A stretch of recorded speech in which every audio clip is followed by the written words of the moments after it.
I still remember the exact moment my hands started shaking. It was a Tuesday morning, quiet, ordinary, the kind of morning where nothing bad ever seems like it's about to happen. I had just made my coffee, sat down at the kitchen table, and started flipping through the mail like I always did. Grocery ads, utility bill, a credit card offer I didn't ask for. And then I saw it. A thick envelope. Official looking. Cream-colored paper. Bold black letters across the front. Final notice, HOA legal department. I frowned. I don't live in an HOA. I never have. I bought my house specifically to avoid HOAs. At first, I honestly thought it had been delivered to the wrong address. That happens sometimes. I turned the envelope over, checked the name. My address. My stomach dropped. I opened it slowly, my coffee already forgotten. Inside was a multi-page letter filled with legal language, bold red warnings, and phrases that made my heart race. Unpaid HOA dues totaling $4,160. Failure to remit payment will result in legal action. Lien placement pending. Court filing scheduled. I read it 3 times, then a 4th. Then I laughed, not because it was funny, but because my brain literally couldn't process what I was reading. How? I said out loud to my empty kitchen. Can I owe HOA dues when I'm not in an HOA? I pulled out my home purchase documents, my deed, my title insurance. No HOA, no covenants, no community association, nothing. I told myself it was a mistake, a clerical error. Someone typed the wrong address. So I did what any reasonable person would do. I called the number on the letter. That was my first mistake. The phone rang twice before someone answered. A woman's voice came through, sharp, clipped, irritated, like I'd already inconvenienced her just by dialing. HOA Compliance Department, she said. This is Linda. I explained calmly. There must be some mistake, I said. I received a notice about unpaid HOA dues, but I'm not part of your HOA.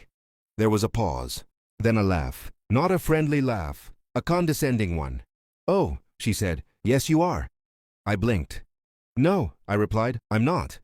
Yes, she repeated, slower this time, like she was talking to a child. You live within our enforcement boundary. I'm outside your development, I said. My property predates your HOA by 30 years. Another pause. Then her tone hardened. Sir, she snapped, we don't argue facts over the phone. Our records show you owe dues. You should have paid them. I felt my face heat up. Your records are wrong, I said. You don't govern my property. She sighed loudly. Well, she said, you can explain that to the judge. And then she hung up. I stared at my phone. That was the moment shock turned into anger. Over the next week, things escalated fast. Certified letters, emails, voicemails, each one more aggressive than the last. They threatened liens, foreclosure, court costs, attorney fees. One letter actually said, and I remember this word for word, ignorance of HOA jurisdiction does not exempt homeowners from compliance.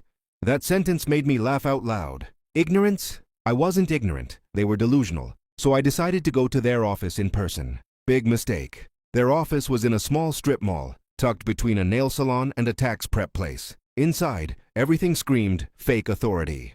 Plaques, certificates, a big framed mission statement about community harmony. Linda was exactly what I expected. Middle-aged, perfect haircut, tight smile, clipboard in hand like it was a weapon. She didn't even let me finish speaking before she cut me off. You owe us money, she said flatly. I don't belong to your HOA, I replied. She leaned forward. We decide who belongs.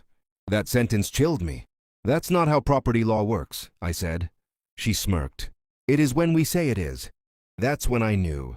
This wasn't a mistake. This was a power trip. 2 weeks later, I was served. Actual court papers. They were suing me. For dues, late fees, penalties, and attorney costs. Total, over $12,000. I sat on my couch, staring at the documents, my hands shaking, not from fear, but from disbelief. They were actually doing this. I called a lawyer. The lawyer laughed. Then he stopped laughing. Oh, he said slowly, this HOA has a reputation. It turned out I wasn't the first. They had been expanding their boundary quietly, intimidating homeowners, threatening legal action. Many people paid just to make it go away, because court is scary. Lawyers are expensive. HOAs know that. But I wasn't paying, not a cent. The courtroom was silent. Linda sat across from me with their attorney, looking smug. The judge flipped through the documents, then looked up and frowned. Explain to me, the judge said, how this property falls under your HOA.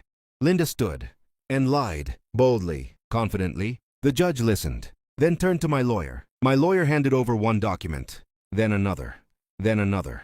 Deeds, maps, county records. The judge's expression changed. The judge leaned back, removed his glasses, and said words I will never forget. This HOA has no jurisdiction over this property. Linda's face went pale. The judge wasn't done. The judge asked one final question. How many other homeowners have you sued like this? Silence, then panic. An investigation was ordered. Right there, in open court. 3 months later, I received another letter. But this one was different. The HOA was dissolved, assets seized, board removed. They were ordered to refund every improperly collected dollar. Linda resigned. The lawyer was sanctioned. And me? I framed the court order and hung it right by my front door. If you enjoyed this story, like, subscribe, and comment if you've ever dealt with an entitled HOA or if you're dealing with one right now.